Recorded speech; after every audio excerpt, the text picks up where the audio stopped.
Okay, what I'm going to do coming up in the next segment is I'm going to start just playing this FBI training video. And then after we're done analyzing it in this state of fear, this making the American people the enemy, then we'll go into the real history of the FBI, the real history of the feds, and what they're really doing so you understand what's really going on and how they want to make us violent. They want to provocateur. They want to cause that to happen. And we're also going to have HDTV, Mark Cuban's TV network station, in here filming what I'm saying and doing, so that should be interesting. They look like nice folks. They look like they're on a rabbit hunt in here. Let's go ahead and talk to Chris in Maryland. Chris, you're on the air with Mike Rivero. Go ahead. Hey, gentlemen. Good to hear you. I'm just reading on the Internet from various sources here that we need to, that I see that they're trying to divide and conquer possibly us, but the people themselves from getting the real news. It says Senators Jay Rockefeller and Olympia Snowe have reintroduced Bill S-773 to give Obama clear-cut abilities to shut down the Internet. Your thoughts? Tell you what, do me a big favor and turn your radio off, number one, so I can actually hear what you're saying. You prefaced that with trying to divide us. And I get these nonsensical emails every day. Why aren't you covering the Cybersecurity Act? We're really the first to be covering it in the last couple of years, since I saw the Pentagon proposing it. And it's actually in my last Obama film, and we just covered it last hour. You were asking what I thought of that. Did you just tune in, Chris? Well, yeah, because I'm sorry, I had my speakerphone on, so I apologize for that. No, that's okay, but I'm trying to understand the question. You prefaced it with them trying to divide us.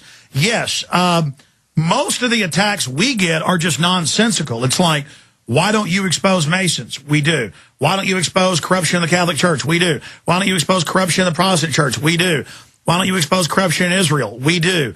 Why are you covering up 9/11? Why are you not covering it? We are the progenitors of it, of exposing it. So, yes, but I mean, really, people should ignore that.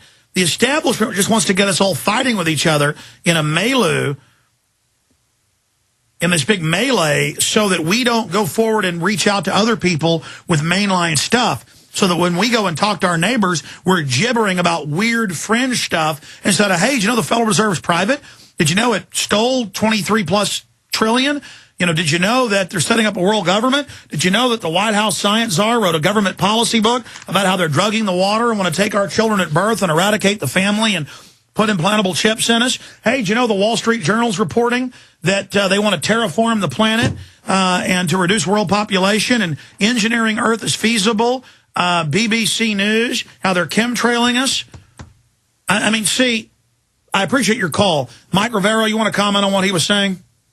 Well, you're absolutely right. I want to comment on what you were saying. You're absolutely right. The government is out there trying to keep us fighting amongst each other. It's called divide and conquer, whether it's the young against the old, men against women, black against white, rich against poor, 9/11 truther against government supporter.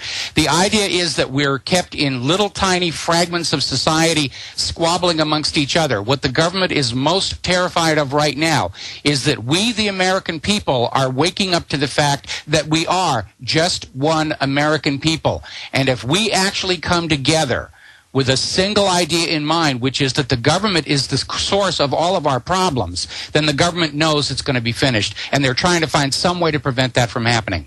And the government plan is to make government so big, destroy the free market, destroy private property, destroy self-sufficiency so bad that they'll have a giant 100 million person army of total moron, TV-watching, welfare check cashing, fluoride heads that they can point as a weapon at anyone that doesn't serve them. And they plan to employ all this scum and all this weak-minded people to serve them. But, you know, I have a higher view of the American people than the elite do. I think folks are waking up across the board, and I just don't see it working. I see them staging terror attacks, a new Oklahoma City to try to blame on us. But this isn't 1995, is it, Mike? That isn't going to work. No, it isn't. No, it isn't. The old methods just don't work. They're not getting it. That is our biggest hope for the future, is the people who are in charge of the government and the intelligence agencies really are a bunch of old Cold War fossils. They're just like J. Rockefeller. They wish the internet would go away, but they don't know how to deal with it. They don't understand that the world in which governments could lie to their people on such a scale simply does not exist anymore. And if they persist in playing the game as if it does, sooner or later, they're going to commit an error, a lie, or an act so great they will not be able to quell the public backlash. Well, I mean, 84% in the New York Times poll believe they're being lied to about 9/11. So everybody knows about Gulf of Tonkin. They know about Ajax. They know about all this now. The Army field manuals, how to stage terror attacks are public. I mean, it's over for them. And they may buy some time staging terror attacks, but it's only going to make it worse. And if I was a Fed and wasn't part of this, I wouldn't put my kids in federal daycare centers, because the feds will target daycare centers. They want the image of bloody children. And so, to the feds out there, if they kill your kid, I'm your friend. I tried to warn you. Okay? Let's talk. Go ahead, Mike.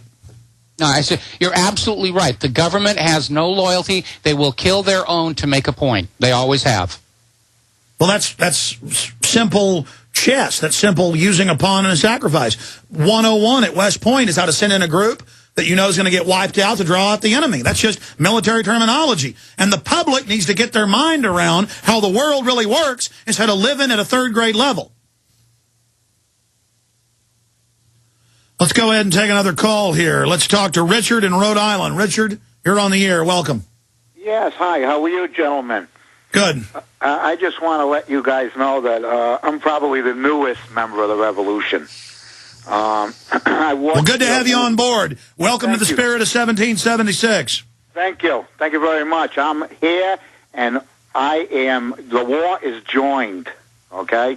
Let me tell you something. I saw your Obama deception, and those kids that you had on there are here in Rhode Island.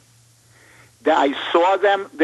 This was weird because school is not in, all right? And I saw them at a high school here in Providence, Rhode Island. Let's be clear. You saw youth brigades. Yes. Approximately probably 25 to 50 of them. And I thought it was weird because they were at Hope Classical High School in Rhode Island here, and they were on the football field doing calisthenics, and they all had those green shirts on that said, "Yes, we can." And I know. I mean, they've got these people knocking out windows in Denver, the Democrats, to blame it on Republicans. They've got them going and banging on doors, asking, do you support Obama? They've got them shouting people down at town halls and punching people on the face, being ordered to. And then Media Matters, run by George Soros, comes out and attacks me and says Obama never called for youth brigades when they passed the bill to set up the federal body to do it.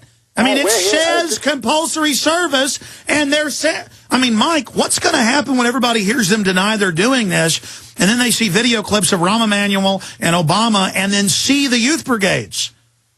Well, the people who are willing to accept the fact that the government is lying will just see it as a confirmation that they're on the right path. We still have that segment of the society that is so afraid of the government they will not let them see the signs of obvious deception and lies because they don't want to face the choice of what to do about it. But it will convince more of the fence sitters. And over time, we're seeing more and more people come over to our side. They want to know the truth. They're ready to deal with the truth. They're ready to deal with the consequences of knowing the truth. It is an inevitable process right now. Admiral Yamamoto used to say the American people are a sleeping giant, slow to arouse, slow to anger, and slow to forgive. And he's absolutely right. Absolutely. Good to hear from you, Richard. Hey, get some video of those guys. Upload it on YouTube. Thousands more videos of this. And we've got video of them doing military drills. In fact, there's a clip of it in the trailer for Fall of the Republic. Let's go ahead and go back to another caller here. Let's talk to Brad. Let's go ahead and talk to Brad in Illinois. Brad, you're on the air. Hey, Alex. Hey. Hey, what's going on? It's good to talk. Worldwide broadcast. Good to talk to you. Cool. Listen, I just had a really quick question for you. It's kind of offshoot, but not really. It's kind of ties into the topic. I was just wondering if you've noticed on the History Channel and on the Discovery Channel these shows And because last night I was watching them, and I'm like making a connection. Whereas on the one hand, on the Discovery Channel, you have shows that are Planet Earth, Planet Earth, Planet Earth, everything about Earth and the animals, and they're all frolicking about. And then on History, you have Life After People, and shows like The Colony, where people, small colonies of people after a big disaster. Yes, they've got scores of shows, local news, national TV, drama, fiction, nonfiction, about bioattacks, end of the world, martial law, quarantines. They're just training everybody. This is the end of civilization, according to the Club of Rome and UN, and the White House science czar openly says they're going to wreck the economy to force you to go on government welfare so they can force you to only have one child. This is about eugenics. And, yes, I appreciate your call. Mike, in closing, I know you've been seeing this theme. You work in television yourself. What do you think about it?